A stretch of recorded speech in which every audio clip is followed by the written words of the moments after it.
Thank you for tuning in to Exeter TV. The meeting will be starting shortly. While we wait, let's learn more about Exeter TV.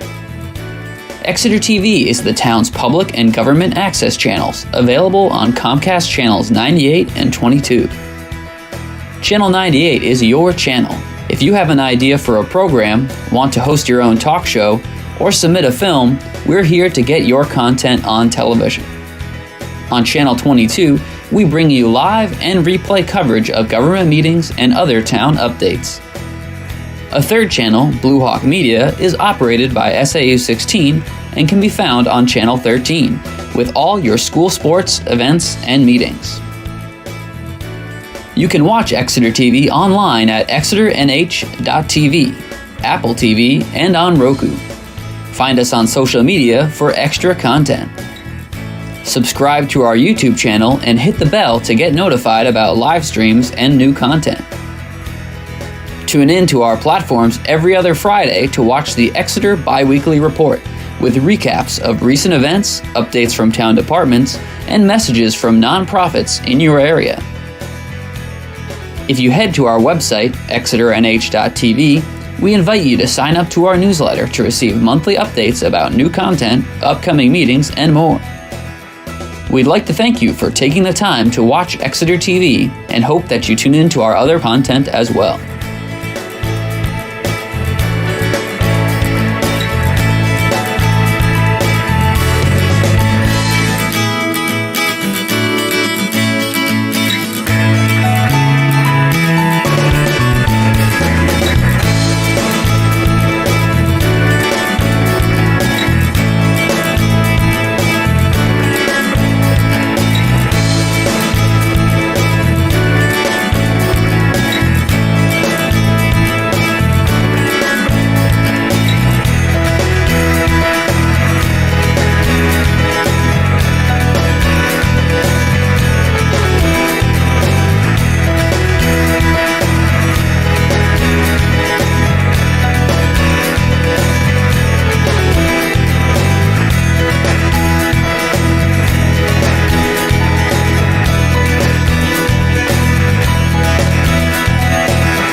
Thank you for tuning in to Exeter TV. The meeting will be starting shortly. While we wait, let's learn more about Exeter TV. Salisbury to Dover do Flowbird. That's what needed to happen. Good morning, everyone. Welcome to the Housing Advisory Committee. My apologies for the late start. I forgot to hit the gavel. So this is Friday, July 9th, and I'm going to have everyone present introduce themselves, starting with Kathy. Kathy Corson. Pete Cameron, Planning Board Rep. Lindsay Sonnet. And Nancy Belanger, Chair. And we also have some Sarah Reitzman. Sarah, can you introduce yourself? Sure. Sarah Reitzman, Executive Director of the Workforce Housing Coalition. Good morning. Nice to see you. And Darren, if you would introduce yourself. Darren Winham, Economic Development, Exeter. Good morning. And before we start, just give it one moment, and I'm going to have our Select Board representative introduce herself. Lovey Olive. Good morning, Lovey. Good morning. So Darren, I'm going to let you start the meeting. Our agenda has our review of meeting minutes first, but we're going to save that for last and have Darren introduce our guests, who I would like to thank now for taking the time to attend. Thank you so much. So we have John Nyan from the Chamber from Hampton, and Margaret Joyce from Dover, and Jen Wheeler from Exeter will be here very soon, about 10 minutes or so. Yeah, And, Darren, we're just going to see if Exeter TV can put your volume up. Go ahead. Lovey's doing it. Oh, Lovey's got it? She did it. Lovey did it. Lovey did it. Okay, go ahead. Sorry to interrupt. Start over? Pop up though. Try it again. Speak. Okay. Yep, thank you. So we have, today's meeting is to include the area chambers. And for the chambers, we have John Nyan from Hampton, Margaret Joyce from Dover, and very soon we'll have Jen Wheeler from Exeter. She'll be about 10 minutes late. She's in a board meeting. And just for continuity, I'll say that the Housing Advisory Committee at Exeter, the reason they're inviting the chambers, like they did the economic developers from the regions or the Seacoast last meeting, and then a bunch of businesses the last 3 or 4 meetings, is to try to spread the knowledge that we have a workforce housing crisis in the Seacoast, and try to convince other communities on the Seacoast that may not have be as proactive as Exeter is, to join forces and do what they can to get developers and other folks to build housing, workforce housing, that will then supply our businesses with workers that they desperately need. So that's what I got. Thanks, Nancy. Thank you.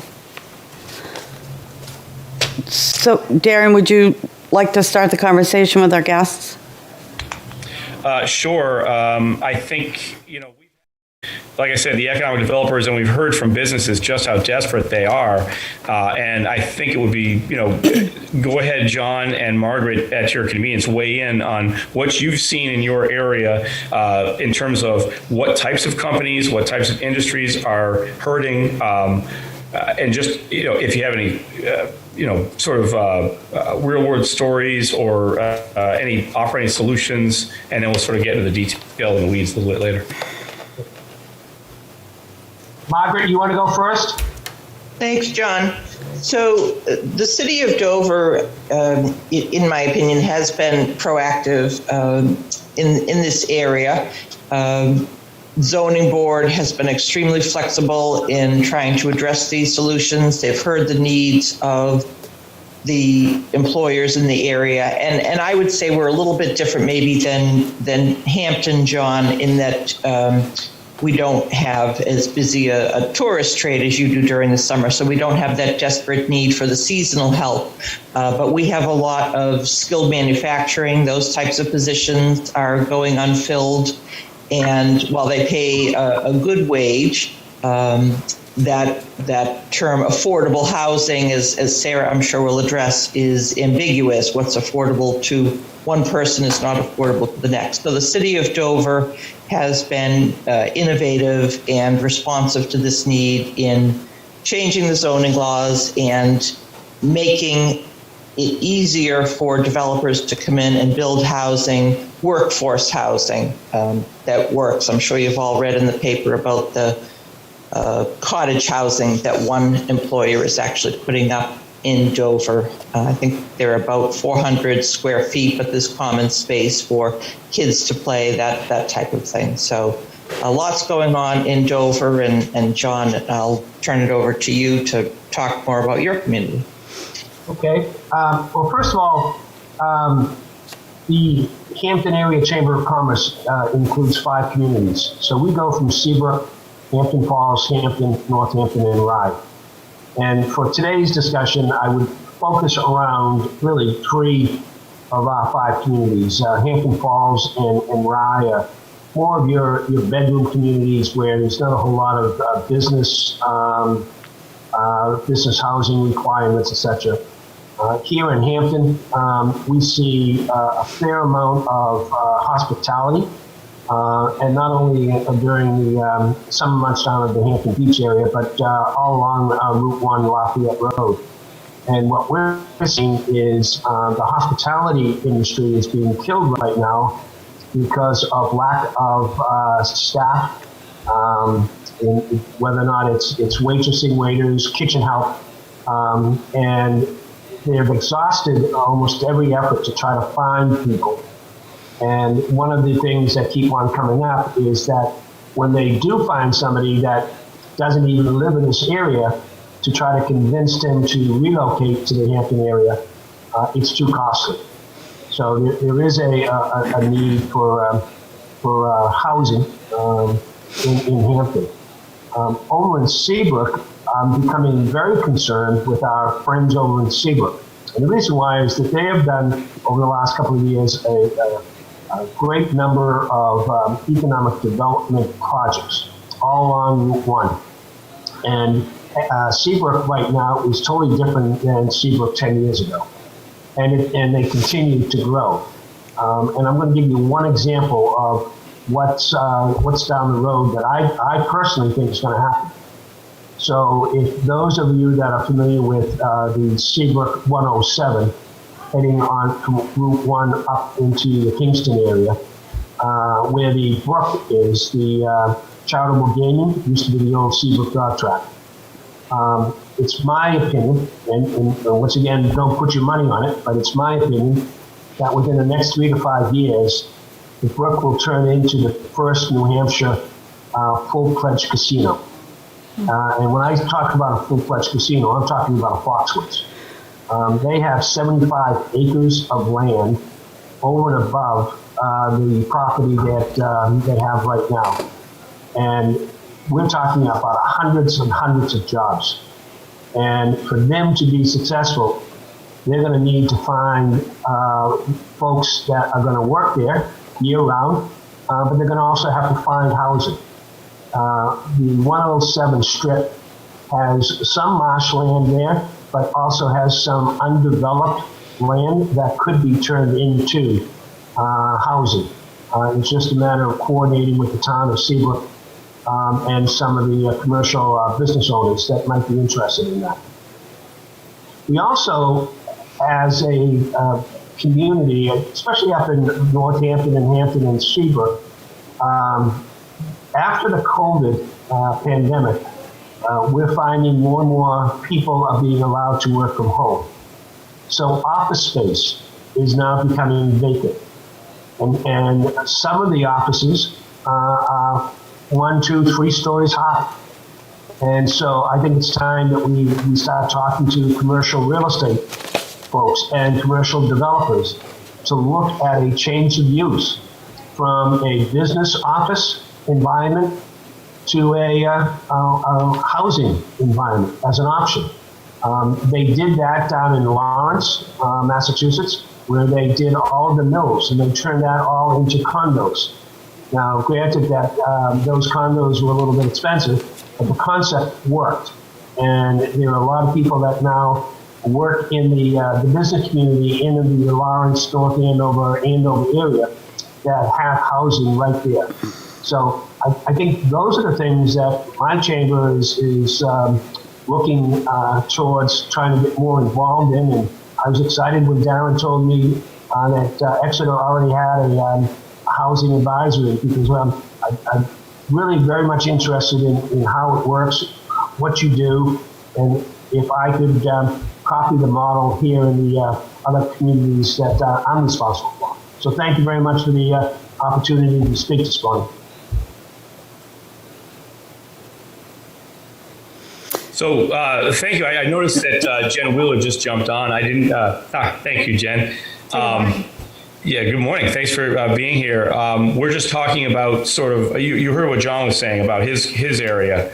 You didn't. He's just, but we're basically talking about the issues that they're having in Hampton and the 4 other communities that he serves in terms of workforce housing. And I thought maybe you would sort of opine a little bit about the communities you serve and the businesses and their struggles to find employees and solutions maybe they're trying to consider. I would love to do that. And why do I see myself twice, by the way? You're seeing what the top right corner is what the public's seeing, and then of course you see yourself. All of us see each other twice. Okay.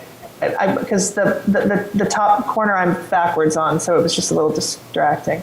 I would love to do that. Can you give me just a few minutes to transition from meeting 1 into meeting 2, if that's okay? Sure. While you're doing that, I'll just pass it over to Margaret, because Dover's done some very interesting things. Exeter's done a great job creating the MUND, the mixed-use neighborhood development zoning. But Dover is sort of ahead of us a little bit and saw this, it has reacted a little bit quicker than we have. So if Margaret, if you happen to know some of the zoning changes you folks have implemented, perhaps you can share them. I'd be happy to give a high-level overview, because I'm, not an expert by any stretch of the imagination. But one of the things is changing.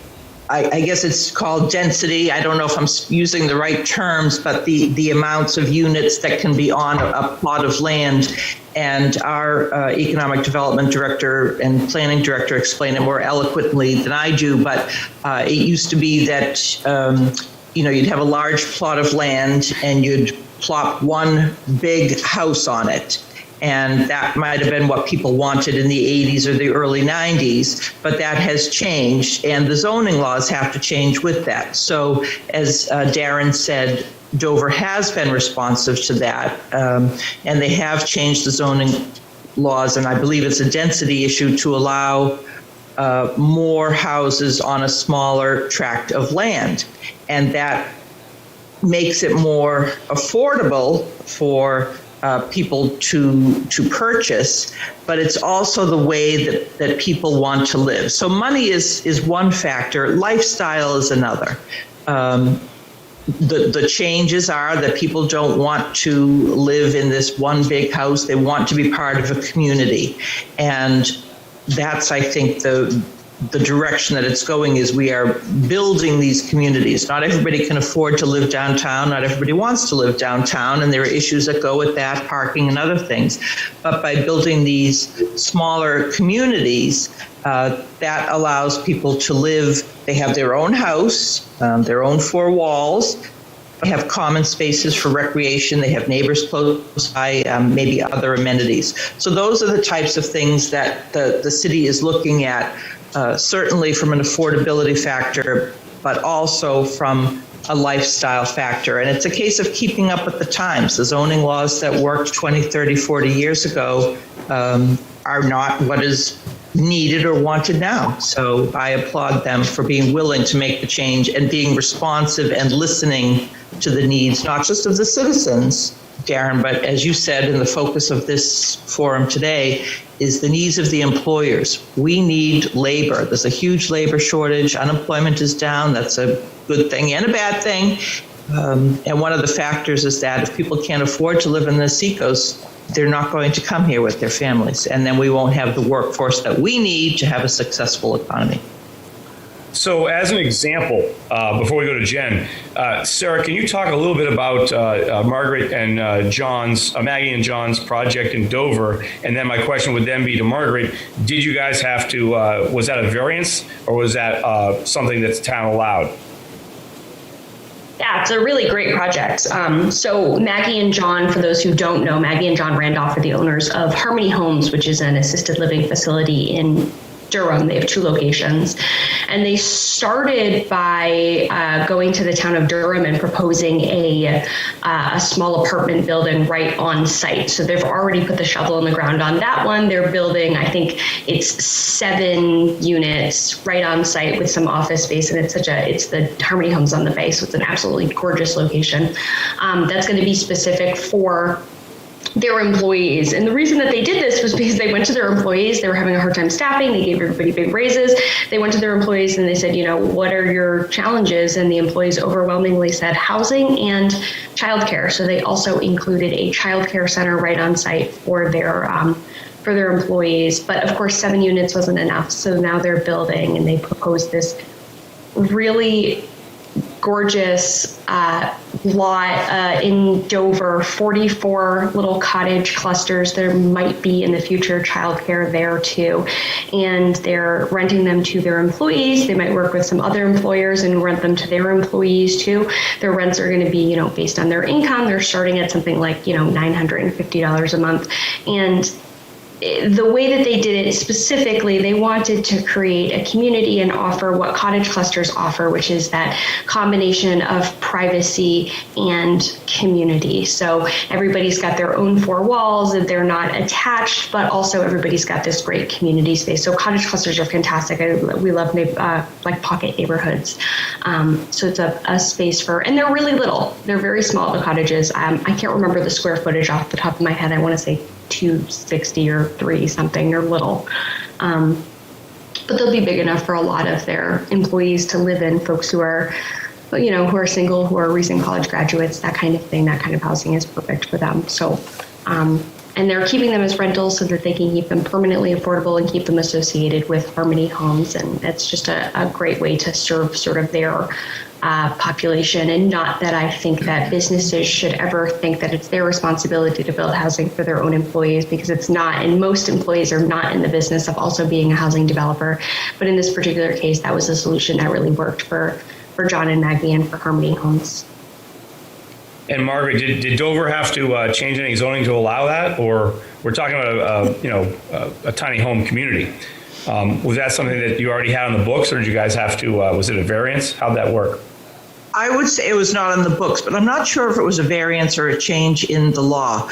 And Sarah mentioned the size of the cottage. I had said around 400. They're 384, so they're small. But the thought is that they could have families as well. I think they do. Some of them have 2 bedrooms. So I believe that Dover had to make changes to the law, but I couldn't say if it was a variance or a permanent change. This may have been a variance with the eye towards changing the laws down the road. We do have denser housing in Dover, obviously, and there are other, if you look at Point Place, those are larger homes, but those are multiple homes built on a tract of land. So Dover is set up for that, but I believe Sarah alluded to tiny home communities are a little bit different, and this is the first of its kind in Dover. So, Darren, I will try to do some Googling while this is going on and find the answer to that question. I don't want to say one way or the other because I'm not 100%.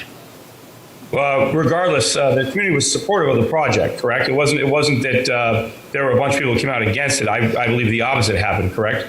That is correct. And again, I would say the fact that the city was open to it is the first step. And, everything I've read credits our assistant city manager and planning director, Chris Parker, with being open and innovative. He was very supportive of it. And again, it's listening to the needs of the community. And the community is not just the residents, it's the businesses. And the businesses said, we need this, and the city listened. And I think the edict for this, the HAC, the Housing Advisory Committee, is to take that sort of momentum and spread it throughout the seacoast, so we all share the challenge, and I'll share the solution. So Jen, are you ready to talk about our area a little bit? Yeah, I'm happy to. Although I had a question first back to Sarah, because I think that what's happening in Dover is, as you said, Margaret or Darren, open and or very innovative. Can you, if you had to boil down the building blocks to seeing that come to fruition, what were the 4 or 5 steps that, or lessons learned from Dover that could potentially be applied to other communities who wanted to take that on? That's a great question. I mean, Dover's willingness to sort of be innovative and do something different is really fantastic. But I've also been impressed with Dover's ability to get ahead of the housing crisis. So I hear from a lot of communities that they're not prepared to do something like inclusionary zoning right now, because currently they have plenty of affordable housing, and that's, a direct quote from them. They have plenty of affordable housing.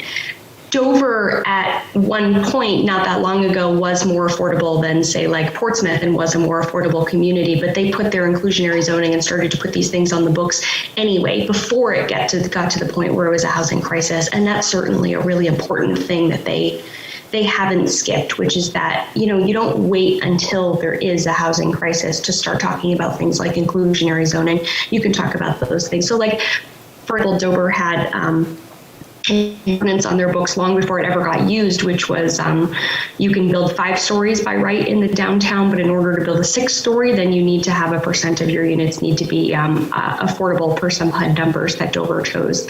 And that didn't get used for a while because they did have plenty of affordable housing. It wasn't something that worked for a developer at the time, but now it's already on the books. They don't need to go through the process of getting it. And the courthouse building right in downtown was the first development that I know of to use that.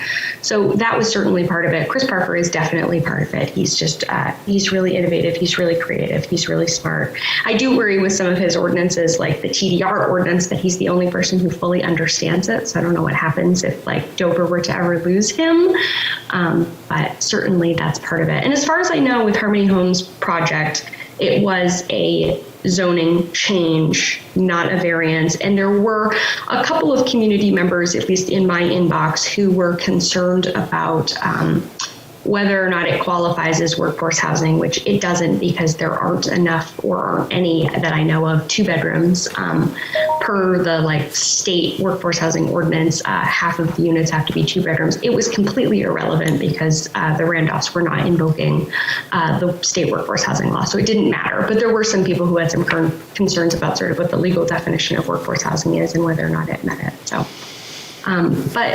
And Dover's done a great job too with sort of engaging the community, and they have a younger planning board and zoning board than a lot of surrounding communities, and I think that that's noteworthy, that they've done a better job sort of recruiting for their planning and zoning board and getting younger people engaged and to tell their housing stories and be in those decision-making roles.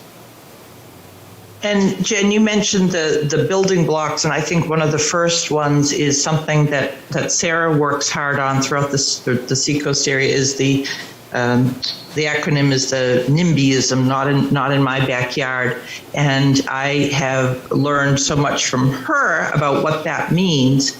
And we have to take that education out to the public, because a lot of people, when they hear the term affordable housing and workforce housing are terms that unfortunately are often interchanged. When people hear affordable housing, they think low-income housing, subsidized housing, and that's not what we're talking about. We're talking about, maybe attainable is a different word, but the term that we're using now is workforce housing, and that is places where people can live and potentially raise a family, or if they already have a family, that would be big enough to accommodate the family.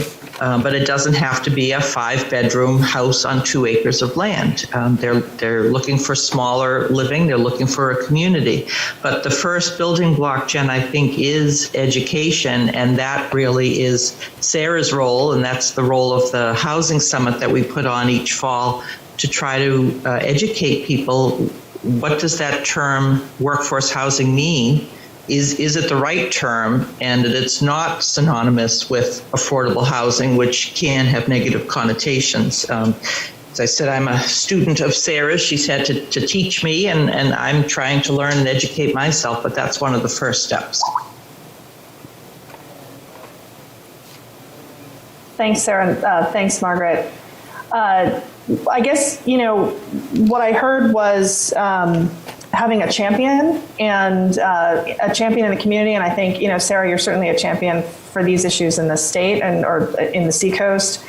And I think Exeter's really fortunate to have Darren as a champion for affordable housing as well. I think that your leadership on this issue, Darren and Sarah, has really been great. And I think, it does start with messaging in terms of solutions, because while the laws are local, it's a regional issue. So it creates this interesting dynamic on how to solve it.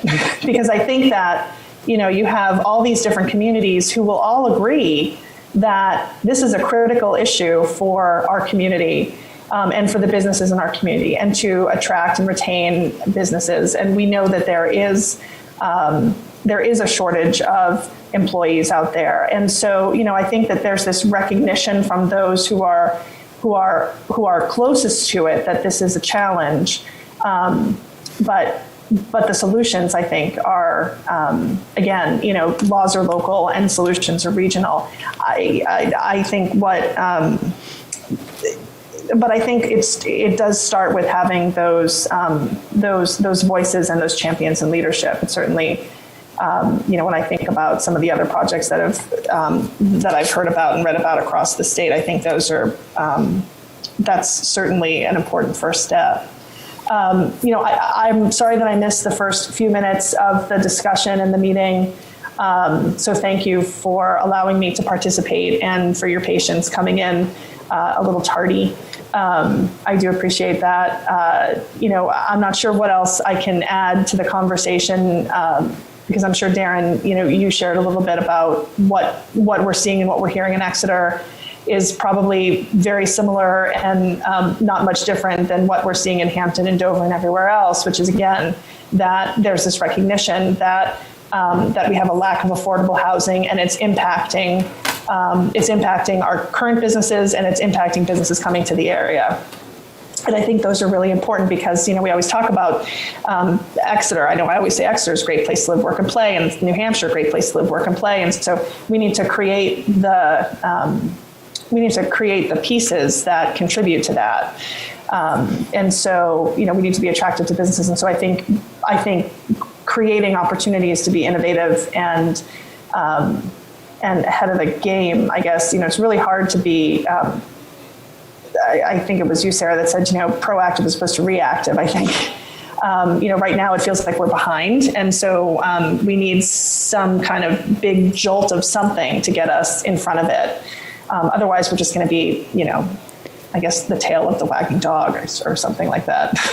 So I don't know what else, anything else that I can help provide. I mean, Darren, as I said, I think this community is so lucky to have you in your role and to be such a strong advocate for affordable housing, seeing the connection that makes and has to the business community.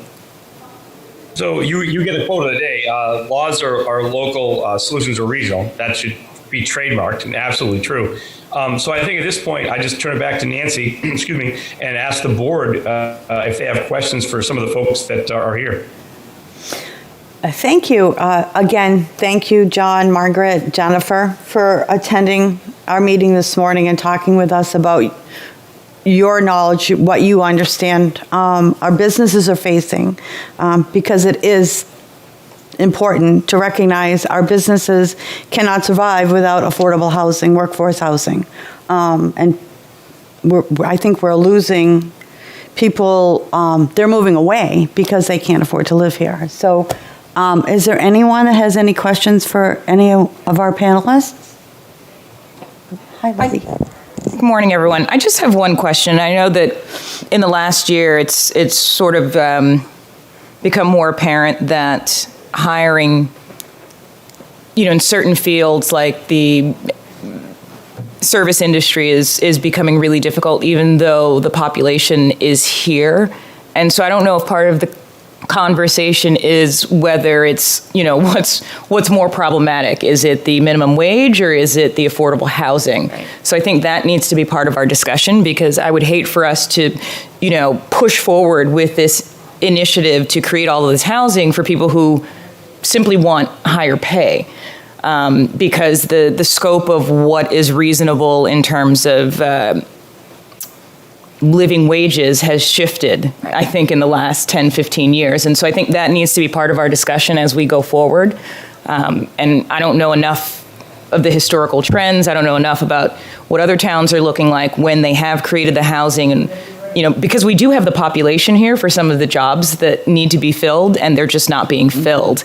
And I think that's part of what we need to figure out. Yeah. So true. I wonder, the eclectic population, right? We need that. And that's part of the housing conversation in our businesses, right? Mm-hmm. But I also think the last 15 months has changed the dynamics considerably, right? Yeah, so it's going to be a little bit before we actually have data on that. Is this a long-term change? Is this, a drastic shift in the, the paradigm and how we see ourselves and our worth? And so that I would love to keep part of the conversation as we move forward. Good point. Any of our panelists have any input on what Lovey just said? If I could, this is Margaret. I just have just a quick comment on that, but I also wanted to respond and say that the Dover ordinance, housing ordinance, did change in 2018. Darren had asked me earlier, so there was a change in the zoning ordinance to allow for smaller units. More units on smaller lots. So that was a change. But going back to what was just raised about the minimum wage, certainly that is always a factor, and it's always a discussion. It's controversial. There are people on both sides. I don't have a strong opinion, but I learned from people around me who are smarter than I am. I worked for several years at New Hampshire Lodging and Restaurant Association under Mike Summers, who's been an incredible spokesperson for the hospitality industry throughout this pandemic. And what he used to say, and this is his opinion, is that the minimum wage was never intended to be a living wage, and a lot of folks who have now built incredible careers in the hospitality industry started out at minimum wage as dishwashers or housekeepers at hotels.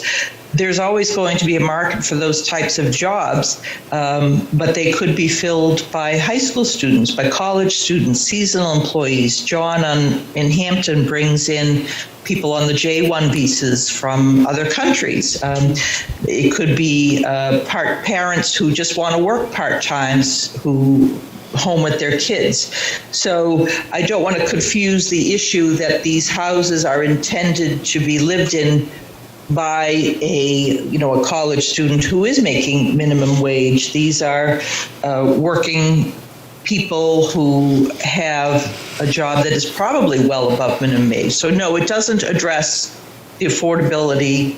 Again, that word is ambiguous about people who are making minimum wage. It is designed for, as we talked about, employers who are trying to fill usually skilled jobs, and find a place where they can live close to where they work, because that's another thing. We don't want people having to commute an hour plus each day and making it difficult for them. Traffic was part of the concern when this project was proposed in the location where it is, along Dover Point Road, because of traffic congestion. That's another thing that has to be addressed. So those two employers from Harmony Homes have also implemented a ride share, so that all of a sudden at 7:30 in the morning or whatever time the commute is, you don't have an influx of cars trying to get onto Dover Point Road. So it's a multifaceted issue. It's a lot of layers. So I don't have a strong opinion on living the minimum wage either way, but certainly it is something that has to be considered. John, you have your hand up? I'm sorry, Sarah. One second. Go ahead. Hold the thought. John, you have your hand up? Yes, just wanted to add something that I believe Miss Lovey, and I'm hoping I'm pronouncing your last name correctly. Yep, that's, yep, good. But I think you raise a good point, which triggers my thought process with regard to, when we talk about workforce housing, it is critical, but there are components within the housing component, if you will, that we can't forget about, and we need to make sure that we add within workforce housing, and that is childcare, that's mental health, that has to do with training. So there's a couple of what I would call components that fits into the workforce housing philosophy, that you can find housing for folks, but the employer or the employee needs also some additional help in some other areas, such as childcare. I was in a meeting a couple of days ago with Darren and others, and childcare was a major topic. And so isn't, the kind of thinking out of the box. We here in New Hampshire, as Margaret said, our unemployment is down to 2.5. I truly believe even if we went to zero unemployment, we still would not have enough people to fill all the jobs. So it's time for New Hampshire to start thinking out of the box and figuring out where can we find employees to come work in the state of New Hampshire, and do we have to provide those employees to make it agreeable, make it enticing for them to relocate, work, and live in New Hampshire. So I think, although workforce housing is critical, I think we need to make sure that we put in all of the other subcomponents of that worker's life. Yep. Jennifer, I see that you have your hand up too. Can you just wait one moment? I'm going to have Sarah speak first. I was just going to say, so there's not, and it's a really good question, Lovey. There's not a doubt in my mind that we need to increase minimum wage. $7.25 is way too low for employees at any level. But unfortunately, in order to afford a median 2-bedroom apartment in New Hampshire, a worker would need to be making $23.43. So even if we got to a point where, say, we raised the minimum wage to $15, it still wouldn't be enough. But the other thing that I think is really important here is the lack of supply. So even if you do make, $23.43 an hour, it's still good luck finding something. Like, even if you can afford the housing that we do have, we do not have a lot of housing. Like the for sale market, there's a ton of competition. Weeks of supply is at something like 1 month, which is really, really low. And our vacancy rates on the rental side are still really, really low. So we still need more housing, even for the people who can afford the housing that we have. Yeah, thank you for that, Sarah, because it is important to know what a minimum pay rate would take to be able to afford living in our area. Jennifer, do you want to, your hand's down, do you want to? Yeah, thanks. I put my hand down actually because John said exactly what I was going to say. Okay. Which is, that this is there's a complex set of interconnected issues related to affordable housing. I think, as John pointed out, childcare and transportation and supply and all of those things. And so, it needs a solution and an approach that really hits on multiple fronts at the same time, because otherwise it's, one at a time isn't going to address the larger problem, if that makes sense. So yeah, I was just going to piggyback on what John said, so thank you. Thank you. No, and you're right. And actually, I've been keeping a list of these subcomponents. So our hope is to have a roundtable discussion with as many people as we can to attend, and not just address housing, but the economical impact and other subcomponents. So Sorry, just then to add on to that real quick question, if we can. Sure. So it got me thinking then, in terms of, I don't know what the statistics are in New Hampshire in terms of brain drain, in terms of the number of recent college grads who then leave the state. Like, all of that information, I think, is imperative to us figuring out what's the big issue. because I know states like Vermont lose a lot of students right after graduation to other states that have higher paying jobs. Is New Hampshire similar to that? Are we losing, percentage of UNH graduates and other college graduates who are born, raised here, and then leave to go to other states and then don't stay in this area? Do we have too many overeducated people who live here who have an expectation of earning a certain amount of money? Because if you have a master's degree, which a lot of jobs in the area require, if you're paying back loans, but the starting salary doesn't equate to how are you supposed to live, pay back loans, and also find affordable housing. So I think that, like everyone said, there are a lot of different components to this that it goes beyond just, do we need more housing? Like, if we built it, will they still come? Because it doesn't necessarily mean, and I know that we talked about also, we're not necessarily looking at the minimum wage jobs, but even that, we still seem to have major issues filling with, high school students, college students over the summer. So I don't know if there is a state that seems to have found the right combination of, providing incentives. I know some states offer, if you move here, for work, the state will offer you $10,000 to move to, I think Vermont does that now. Right, Vermont does that. There are some other states that do that. I don't know if it's even something that New Hampshire would ever consider. That's a much... Exactly, right. I'm like, that's kind so of funny. far out of like the New Hampshire sort of... And that was part of our discussion when we did our original report, that we need to look at all that data again and update it. So we'll remember this when that comes up, and that will be coming up soon. So very good point. Darren, you have your hand up. Yes, and thank you. All good points. One of the things I think while we have these folks here, we should discuss is they represent communities that are non-participating in terms of workforce housing. I agree with Sarah that there has to be more stock. These people on this panel right now that you have invited speak to businesses every day. It has shifted to some degree, economic development has, from let's recruit businesses to let's keep the ones we have, because the ones we have are threatening at this point to move to where the workers are. And that's a fact.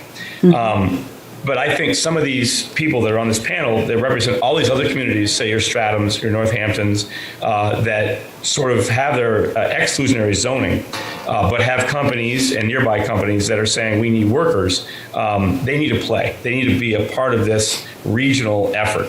And so I would like to hear, if I could, from the chamber directors, would they help us get to some of the communities that we know that if they were to accept, say, for instance, infrastructure, that would allow them for multifamily housing, and that would then be affordable to supply their employers with workers. If they see a solution, do they think not just a meeting, but an effort to include all of these communities with our efforts and stop babbling, but getting them to the table to have the discussion even, right? Can they help us bring these communities in that aren't hearing the words from the businesses? Can they assist us in this effort? Sorry. Thank you. Did you want us to jump in on that, Darren? Or yes, no, please, absolutely. Because I think that is what the hack is trying to accomplish. Yeah. So, just getting back to a point that was raised earlier too about the brain drain, that has been a long issue in the state of New Hampshire. People go away to school and don't come back, or they graduate from UNH. Part of the issue is they don't perceive New Hampshire as sort of an exciting place to live. I think that is changing as well for young people. They are finding that the lifestyle here is attractive, that we do have vibrant downtowns, restaurants, places for them to hang out, but also access to the recreational activities that they love. So brain drain is a real issue. There's an organization in New Hampshire, Stay Work Play, that does a lot of good work in that area. In terms of what Darren just raised, it used to be Dover was the place you lived if you worked in Portsmouth. You couldn't afford, you worked in Portsmouth, but you couldn't afford to live there, so you lived in Dover. And then what we were seeing was people who worked in Dover were not being able to, all of a sudden, not able to live in Dover, so now they're moving to Rochester or Somersworth. So seeing that, things have been done to address that. And in terms of the types of employees that we have, yes, there are a lot of well-educated people in the state of New Hampshire. We do have above average level of college graduates, but a lot of our businesses are manufacturers, and they need skilled employees, not necessarily college graduates. So as we've all said, it's a multi-layered problem. There's no one easy solution, but I would say that we all need to come to the table. And Darren, if there's an ask there, which I think there was, certainly it's a yes from Dover. We need to work collectively, as Jen said earlier, to help address and potentially solve this looming crisis. Thank you. Margaret and John and Jennifer, I have a follow-up question if I could.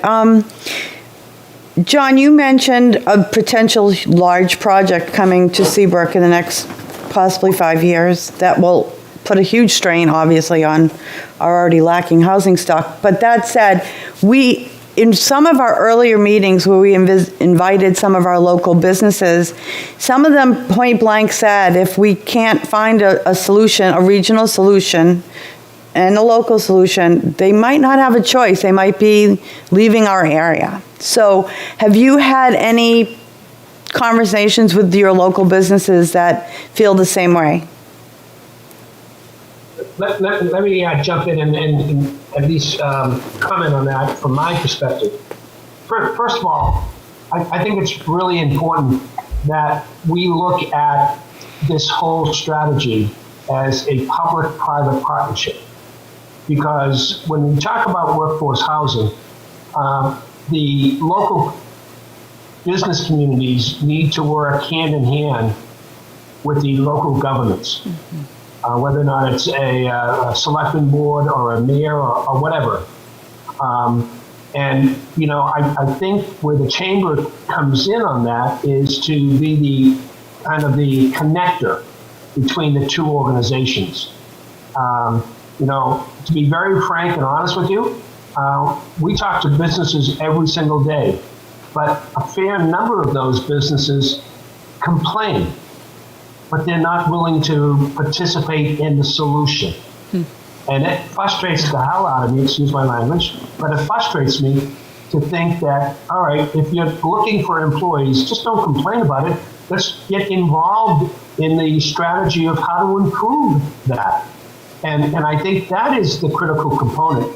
The Seabrook project, you know, unless we get the town of Seabrook and the brook down in Seabrook talking now and saying, how can we both work something out here so that if it becomes a reality 3 to 5 years from now, that we have a Foxwoods here in New Hampshire, let's be proactive and plan now. Let's not build and then worry about how you're going to hire people after you build. So I think, you know, it's got to be a public-private partnership. We got to get the business community of complainers into a mode of thinkers and initiators, but we also have to get the towns, both the planning, the zoning, and the Board of Selectmen kind of thinking something that Margaret and I think somebody else said, that this is not low-income housing. This is affordable housing. These are folks that want to work full-time and raise a family. So that's the mindset that we all have to be involved in. Thank you, John. Yes, and we also have an effort to try to build our trades people. So it's not just college-educated people, but tradespeople who go to, their tech schools and things like that. That's needed. That's a area we need to consider too. So, are there any other questions or thoughts that we want to ask our panelists before we thank them for their time and let them get on with their day? Pete, all set? Okay. John, Margaret, Jennifer, thank you again. You're our, I believe, 5th meeting. We started with our Exeter businesses and we expanded it to neighboring businesses, economic development people, other cities, and we hope that you will continue to participate. We're hoping to have a expanded discussion, a roundtable type of discussion in the next few months, and we hope you will continue to be involved and join us. And any thoughts that you have on how we can go forward as a region, you can either send those to me or to Darren, and we can include those in our planning for our next meetings. Can I add something, Nancy? John, Darren can explain to you about our housing committee, but I'll be happy to have a conversation with you, a side conversation at some point, if you'd like. Okay, thank you. You're welcome. Sorry, Darren, go ahead. I just wanted to mention the housing opportunity zones that just passed. I'm sure Sarah could probably weigh in better than I, but I think it would be important that everybody that's here, the chambers and economic developers that we've talked to before, let their communities know about this opportunity, this enabling legislation that would allow for the 79E tool to be used to allow developers to build 30% workforce housing on sites that is zoned properly for multifamily housing and still be able to not just build market rate, which is exactly the issue right now. Developers are paying so much money for lumber, for steel, et cetera, that they have to market rate. Our market rate in the Seacoast is obviously very, very high, but this is an opportunity which I think we should put on our website, and we should send it out to all the other communities and encourage them to bring this legislation and to use this enabling legislation to create workforce housing throughout their area. And we should put that information out. Okay, so Sarah, do you want to elaborate on that, or do you want Darren to get into the actual language and possibilities? No, I'll leave it with Darren. I'm definitely not an expert on HB 154. I am not either. My understanding, the layman terms, is that the tool that we use you create a zone, just like we did for 79E, which is historic buildings. If it shows a public benefit, you can, depending on what they do there, if they create extra rooms, if they're rehabilitating, et cetera, your taxes stay flat for a certain length of time. The housing opportunity zones would be the same. In other words, a community would vote the legislation in, they would draw a map in their community saying, this is going to be our housing opportunity zone, and we are going to allow a business for X amount of years if they create a certain amount of workforce housing as part of this, a covenant for on that property for a certain amount of time, create workforce housing units within a multifamily building. And that obviously would be a very good thing, and hopefully this committee and the people on this call could encourage other communities that don't have this on the books to put it there and then share the load. Can I ask a question? A TIF, sure, I'm sorry. 1 second, Kathy. So it's in a TIF area for housing or workforce housing? No, not a TIF. Not a TIF? No. So I understood that as the same idea. Okay. Go ahead, correct me.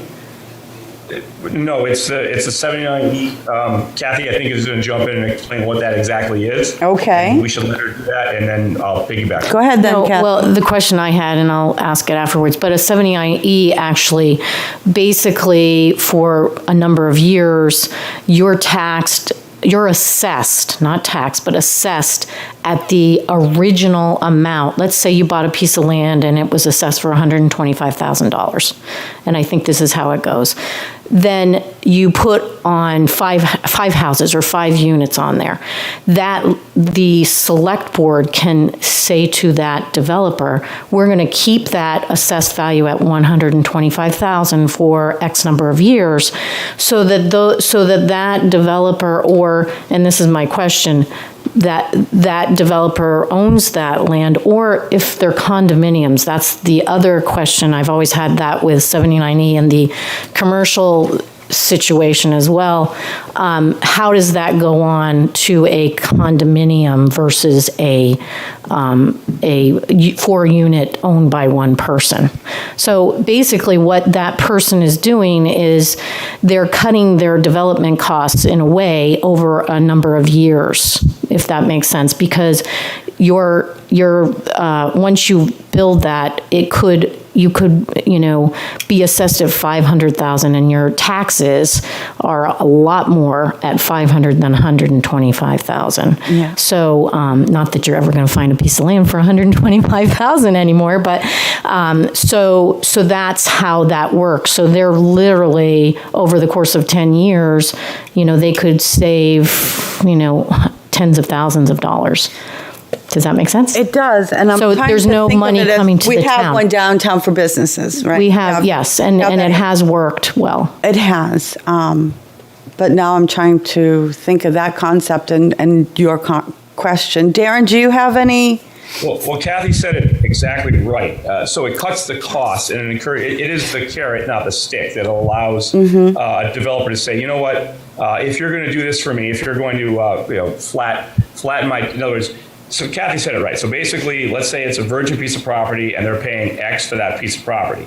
What the law says now is that if you're going to build something and you're going to put 30% workforce housing on it, and again, I'm not the expert at all about this, but this is information that I will send to you, the verbiage, what have you. But layman's terms, you have a flat piece of property, it's a virgin piece of property, you're paying X right now in taxes, you're going to build this multifamily type housing, and you're going to have so much workforce in it, workforce housing. And if you do that, we're going to, for X amount of years, up to 10 years. So it's enabling legislation. Exeter, for instance, could put this on the books, and they could say, well, we're not going to give them 10 years, we're going to give them 5 years. Right.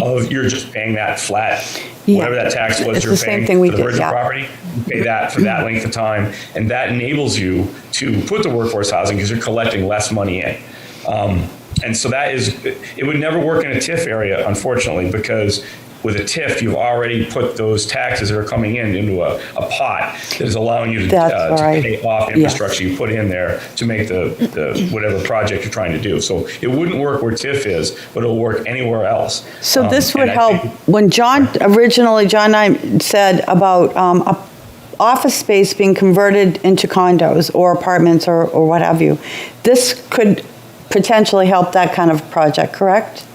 It would 100% if they're willing to do the workforce housing portion of it, yes. And of course, again, it's enabling legislation. That's why I brought it up, is because it's, like everybody's saying, like Jen was saying, it's basically we have to educate people to understand that this is necessary. And so kudos to the legislature and the governor for putting this on the books. It's the first thing since I've been in New Hampshire that this has got some teeth to it. It's just incumbent upon us to get this word out to our neighbors because, in Northampton, 2-acre zoning, they don't want to turn into a Portsmouth type of thing.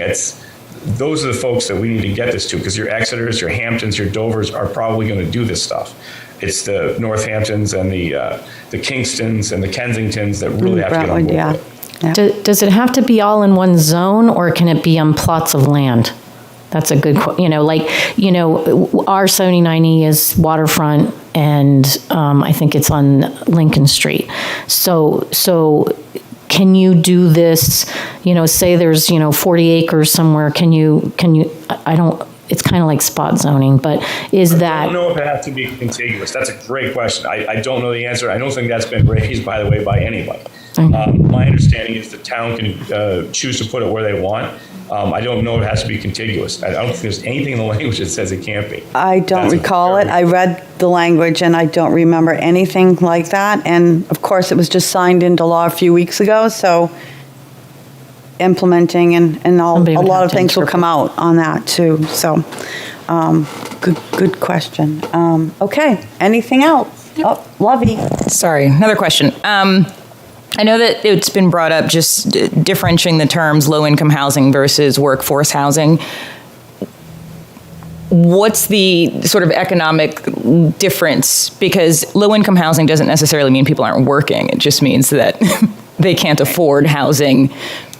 You know, you could be a single mom with multiple kids and your earning potential versus a two-family household with one child, you know, is different. So what exactly are we saying? Because I don't feel comfortable completely separating that, because I don't think the definitions are that.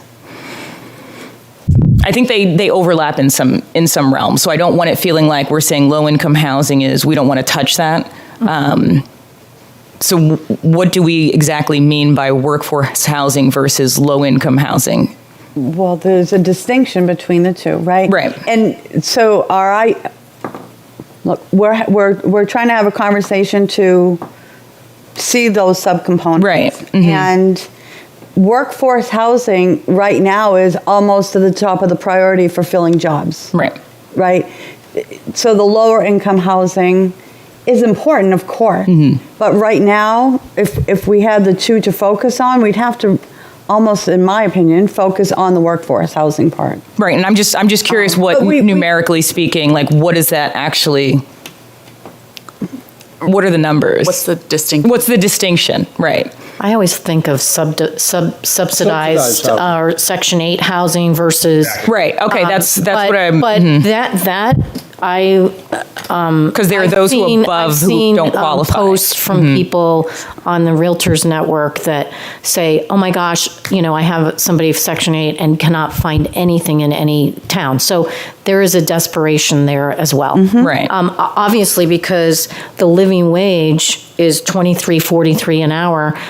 Okay, I have, you know, my daughter is leaving the state because she can't make a living wage here, Right. like can somewhere else, you know. Right. So you know, 23.43 is quite a lot when you're looking at hospitality. I don't think, you know, the bulk of the people are getting that. So yeah, there's Right, I think numbers help sell the story. It's definitely a crisis on both. It's also a sides, I think. qualification. Mm-hmm. If you look at qualifications for Section 8, they're low. Mm-hmm. You know, you have to really be under a certain threshold, right? And so that's why I think it's important to, you know, to talk about the numbers, because then we actually see, numerically speaking, there's a huge gap between what we would love for people who are working certain jobs that make a certain amount of money, but there's not enough housing. And then there's that gap in between of you don't make enough, there is no housing, and you also don't qualify for low income.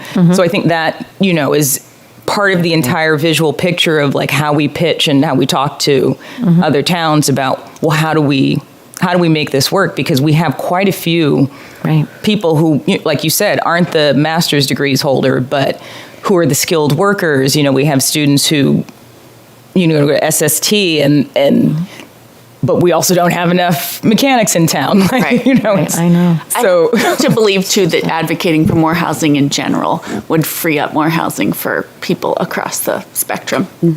I would hope. And I would really love to see more innovative ideas like the mills. We have a whole mall that's probably going to be defunct in about 5 to 10 years. You know, we have the structures in place. So the conversation is, how do we start to think about getting creative utilizing that?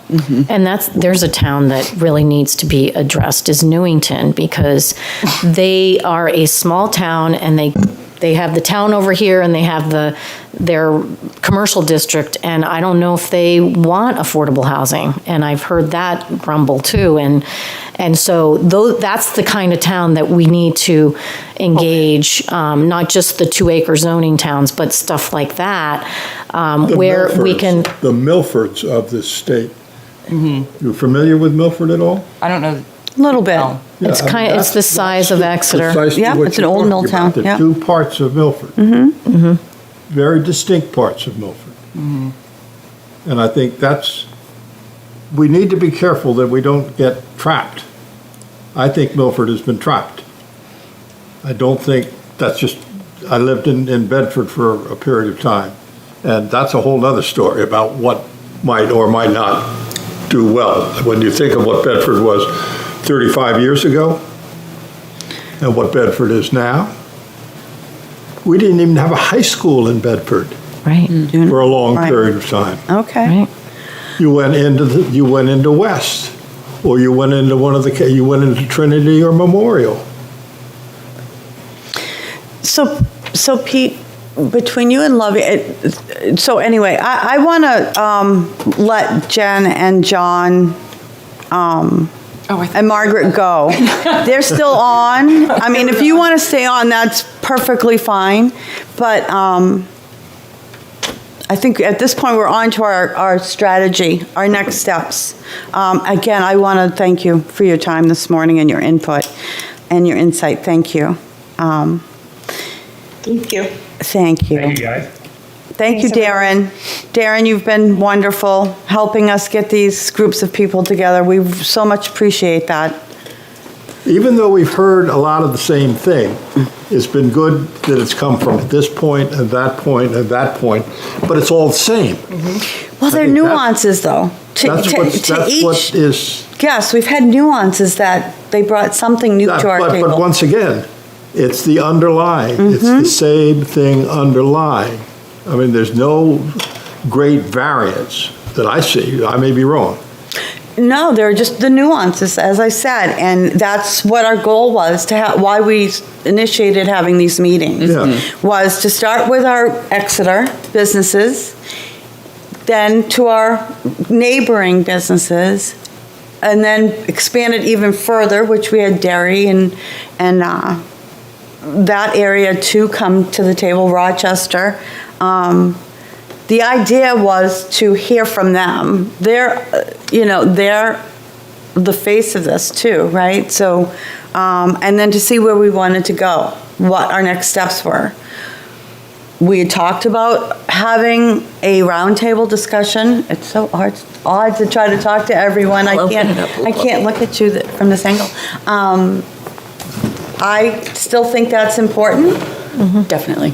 To take the next step now, unless there's any other, we've heard from economic development directors, Chamber of Commerce today, local and regional businesses. Is there any other group of people that we should invite before we try to do a more of a regional roundtable discussion meeting? Because this is to educate, right, and to brainstorm, and to say, look, we have this problem. It's not going away. It's getting worse. And I think the more people are affected, the businesses are affected, the more we're going to get our local select boards and our state representatives and our senators and up to the governor's office to have this conversation, because that's where this has got to go. The one group we've not heard from, and I don't even begin to know how you get to them, but it's the actual people affected. The actual workers. It's easy.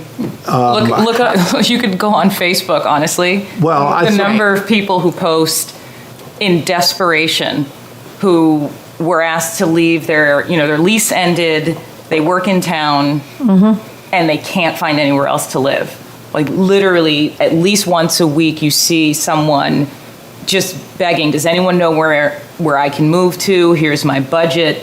And without fail, and it's the same thing in Portsmouth and other towns, the immediate response is, good luck with that price point. Because there's nothing here. I get the phone calls all the time. There is this, excuse me, go ahead. Go ahead. No, go ahead. No, It's possible to get Ladies them, first. Yes, No, I no, think no. it's essential to have. We need to get them off of social media and into a room I for think so. conversation. People are angry. Yeah, people are frustrated. I don't know that it would help much with the solution. Though. No, it would help with pushing the. Well, but what we would hear would be the saddest of stories. Yeah. What we really want is not the person who's been laid off, but who's the person who is struggling to survive, has survived, but not been kicked out, not been evicted, not having to, whatever other things could befall them. But I don't know how to, I agree with you, Facebook. I don't happen to believe in Facebook, but that's all right. That's another, we don't need to debate that. But it just seems to me that's the group that we haven't heard from directly. I consider Facebook kind of indirect. But I don't have any idea how you get to those, how you would be able to Think on that one, Pete. find someone who would be willing to come in and talk. That's Part of the problem. The Workforce Housing Coalition might have a number of names. And Well, then okay, but- also the Exeter Housing Authority might have some names as well. So that's a way to do that. I also think the other thing that's missing is, and because I'm new, and I did watch some of the older meetings, is the National Association of Realtors, the regional boards, and there is a New Hampshire Real Estate Association as well, who could give us some really current data, because that's what they track, is housing. And I know that RPC can do that as well, but they may have other different numbers. And I think that, from we could call on the Seacoast Board of Realtors president right now, or even the president of the New Hampshire. I think that actually the state president of the Realtors Association would be a great person to talk to and to just kind of give some of the numbers. So it's pure statistics. So is that somebody that you could reach out Yeah, and to sure. invite to our next meeting, Yeah, I can try that. if they're available? Yeah.